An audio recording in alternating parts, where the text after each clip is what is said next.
Is it worth buying a $2,000 350Z in 2024 with over 200,000 miles on it? Stay tuned and watch the end to find out.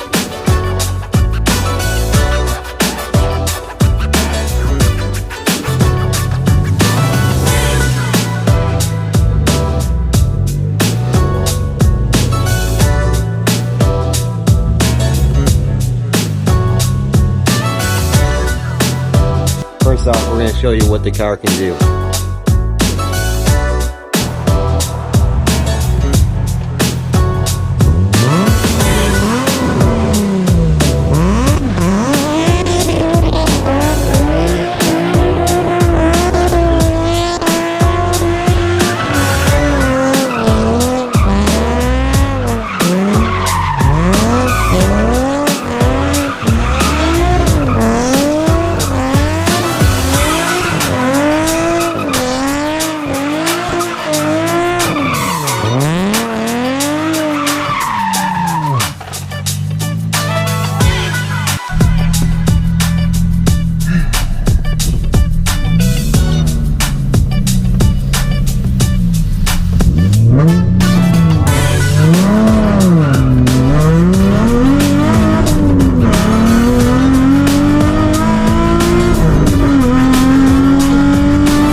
Can you believe I spent $2,000 on this car? That is it. Only $2,000 I spent on this car. I've had it for 4 years. I've had to do 3 or 4 years. And I've had to do a lot of stuff to get it to where it's at right now. I've basically replaced every part on the cars. So it's been a journey. When I first got the car, I went to look at it. I seen it on Marketplace and I thought it was a good deal for $2,000, a 350Z, even if it's blown up. Why not, bro? You know? So I went out there and I looked at it. And then the first wrong thing with it was that it was pink. It had some dumb pink paint job on it. And it had these wheels on it that were too big for it, and the tires were so stretched and so low profile.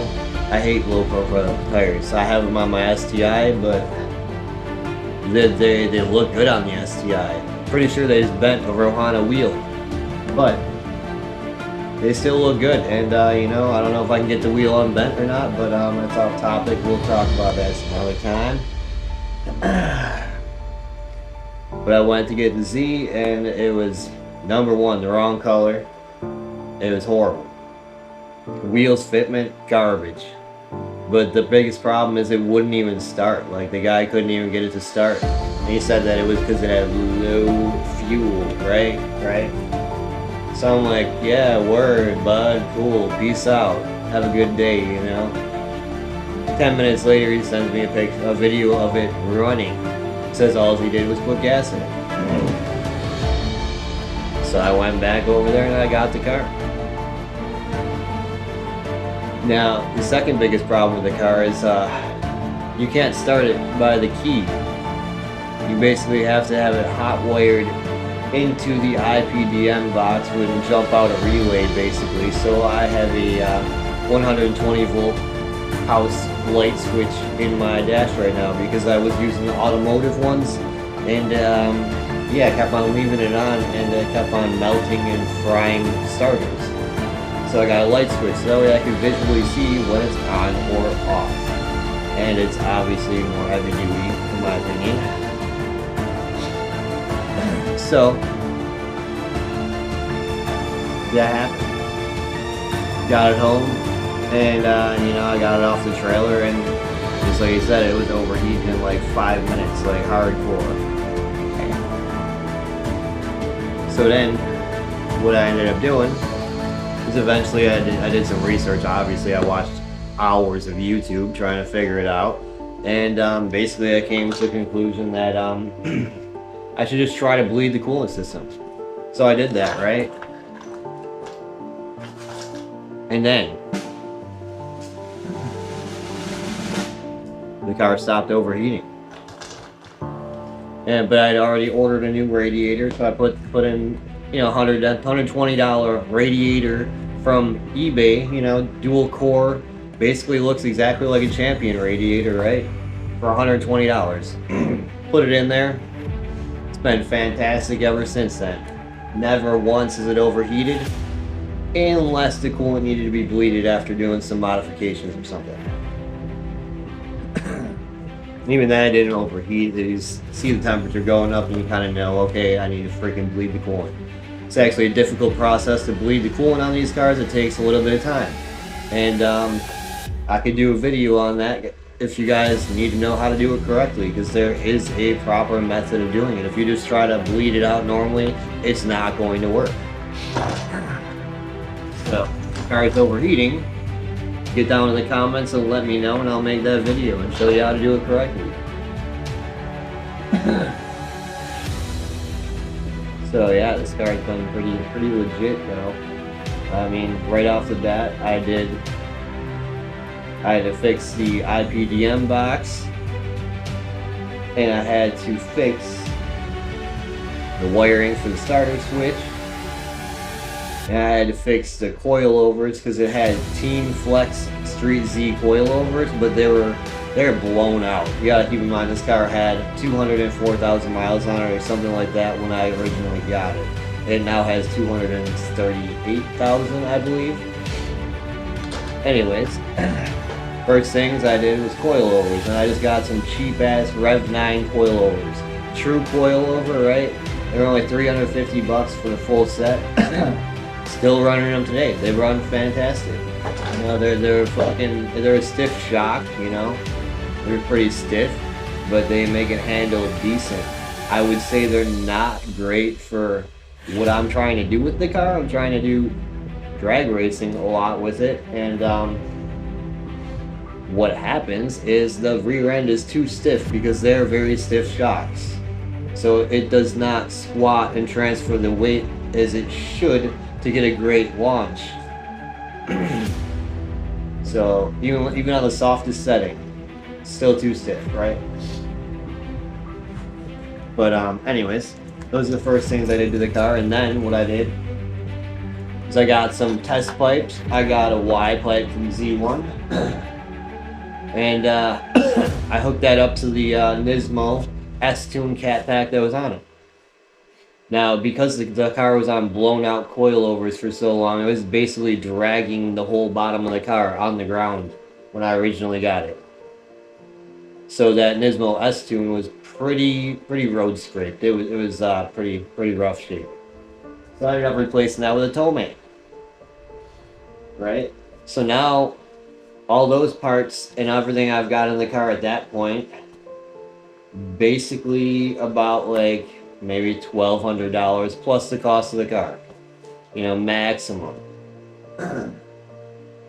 And after that, what I did is I got a tune from Z1, and you know, the car ran pretty good for a while. You know, almost like a full season, it was running good.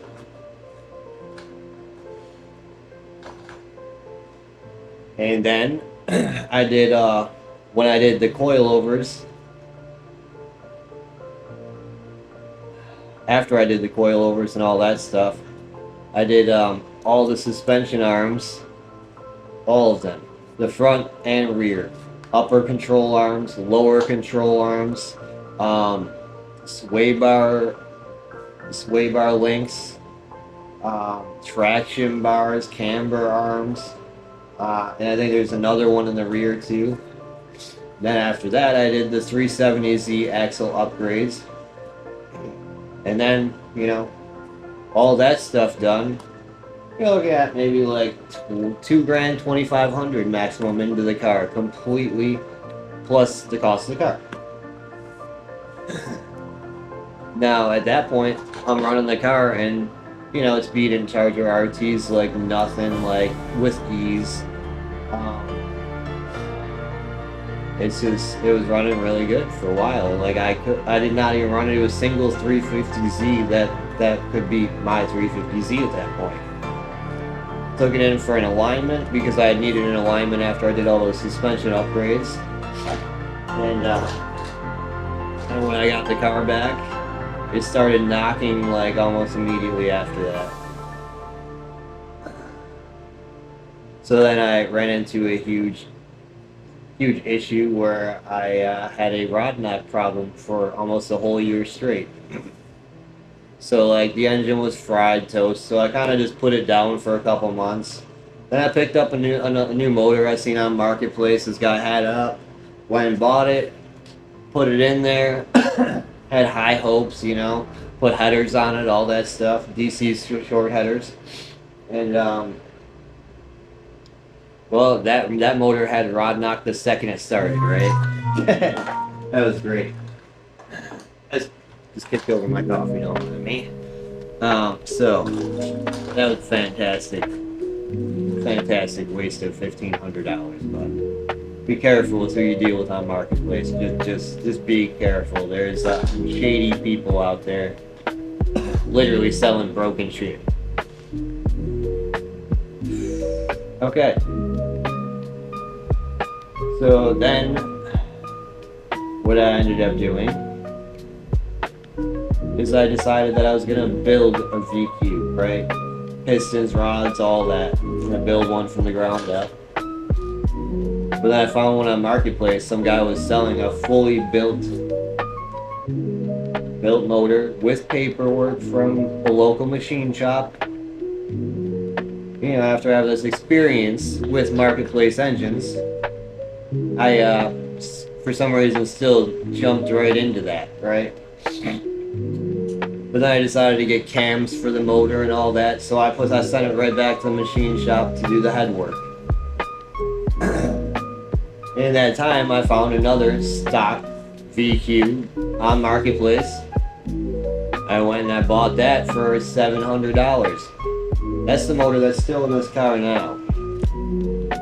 Still running like a champ. Been trying to blow it up all year long. Not actively trying to blow it up, but not really caring if it does blow up. And still going. Still going. Literal bomb went off in the engine bay. Still going. Still running fine. So I haven't had a reason to put in the built motor yet. But at the end of the day, if you want to buy a $2,000 350Z, be my guest. But if you don't know how to work on cars, don't put yourself through that kind of torture. It's been a lot of work. It's been a lot of man hours. You know, a lot of man hours in researching how to do the work, buying tools I need to do the work, and actually doing the work. And then doing more research and throwing wrenches and stuff at walls and whatever, you know, it happens. Stuff happens. You know what happens when I get frustrated? I just grab one of my axes, I go out back and start freaking swinging on trees and stuff. You know, I got a forest behind my house, why wouldn't I? You know, gotta let out some aggression, just do it. Don't let it fester and manifest. But yeah, I would absolutely recommend doing that. Like, cause at the end of the day, like, you could go out and spend like $6,000 to $12,000 and get yourself a nice Z. Which, you know, you got $6,000 to $12,000 laying around, or you feel like getting a loan out for a freaking project car. Be my guest. Probably be a lot better off, honestly, because I see a bunch of turbo cars that cost like 12, 13, 14 grand on Marketplace right now. You know, it's a total gamble because you don't know if it was built right, you don't know if it's knocking, you don't know, you know, it could be totally shot, or you could get really lucky and it could be great. You know, it would save you a ton of work, a lot of work, a lot of headache, but it could also cause you a lot of headache, right? So I like this method here, where you buy a cheap car and you build it from the ground up, because now you know every crook and cranny on the car. When you have a problem in the car you're driving, you hear a noise, you are able to narrow that down to exactly what location and what parts are involved in that situation. Like, So it's a learning experience, and it's one of the most rewarding things you could possibly do with cars, like, or just in life in general, honestly, because like taking the engine out of this car and performing surgery on it and then putting it back in, and then when you go to start it, it actually starts on the first time, you know, and then when you go to drive it, you can actually feel the improvements that you've made. Like, that feeling right there, that is why we do cars. Like, this is why car people love cars. It's a passion, it's a lifestyle, it's a culture. It's not just a material possession. People that think that just never experienced cars on the level that people like you and I do. But that's the 350Z. It's been a journey. But here coming in the future, like, I mean, we got an unknown performance mid-mount coming in. I'm gonna throw that on there. I'm gonna have to get a bigger fuel pump. Right now I have a 340 on the shelf, and gonna need more than that if I want to run in the 700s. I got 1050s for injectors, and they're telling me that to run what I want to run, I'm probably gonna need 1300s. So either I'm gonna chill at like the mid 5s to 6 next year and then upgrade my fuel next season, or I'm just gonna buy this shit and do it this season. It all depends on finances, honestly, you know. Just because you have the money to do the things does not mean it's a smart idea to do it. Priorities first. You know what I mean?